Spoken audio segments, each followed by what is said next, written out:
আসসালামু আলাইকুম সবাইকে। আজকে আমি দেখাবো কাঁঠালের বিচি চাপা শুটকি দিয়ে ভর্তা রেসিপি। তো আমি কাঁঠালের বিচিটা ভেজে নিচ্ছি। কাঁঠালের বিচিটা আমার ভাজা হয়ে গেছে, এখন আমি মরিচ ভাজতেছি। তো মরিচটা ভাজা হয়ে গেছে, এখন আমি চাপা শুটকি ধুয়ে ভেজে নিচ্ছি। চাপা শুটকিটা ভাজার আগে ধুয়ে নিলে ভালো, কারণ ভাজার পরে নরম হয়ে যায়, তখন ধোয়া যায় না। তো এখন আমি মরিচ দিয়ে দিলাম, এই যে লবণ দিয়ে দিলাম, দিয়ে আমি মরিচটা ভালো করে বেটে নিচ্ছি। বাটা হয়ে গেছে, এখন আমি কাঁঠালের বিচিগুলো দিয়ে দিচ্ছি। তো কাঁঠালের বিচিগুলো শক্ত, কয়েকটা আমি এভাবে পুঁতা দিয়ে ছেঁচে নিচ্ছি, নিয়ে এখন আমি বেটে নিচ্ছি। বাটা হয়ে গেছে কাঁঠালের বিচিটা। এখন আমি ধনিয়া পাতা দিয়ে দিব, বরধনিয়া পাতা বলতে এগুলা গরমকালে যে ধনিয়া পাতাটা আমরা পাই সেটা। এই ধনিয়া পাতাটা গরমকালে খেতে খুব ভালো লাগে, শীতকালের ধনিয়া পাতা গরমকালে ভালো লাগে না। তো এখন আমি চাপা শুটকিটা দিয়ে দিছি। তো চাপা শুটকি ধনিয়া পাতা ভালো করে বেটে নিচ্ছি।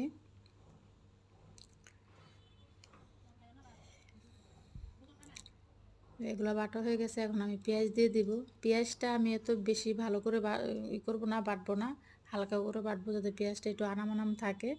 তো তাহলে ভর্তার সাথে এই পেঁয়াজটা কামড় পড়লে খুব ভালো লাগে খেতে। গরম ভাত বা পান্তা ভাত যে কোনো ভাতের সাথে ভর্তাটা সেই লাগে খেতে। দেখেন ভর্তার কালারটা দেখেন, সেই স্বাদ। দেখছেন, দেখেই তো মনে হচ্ছে যে খেতে কত মজা হবে।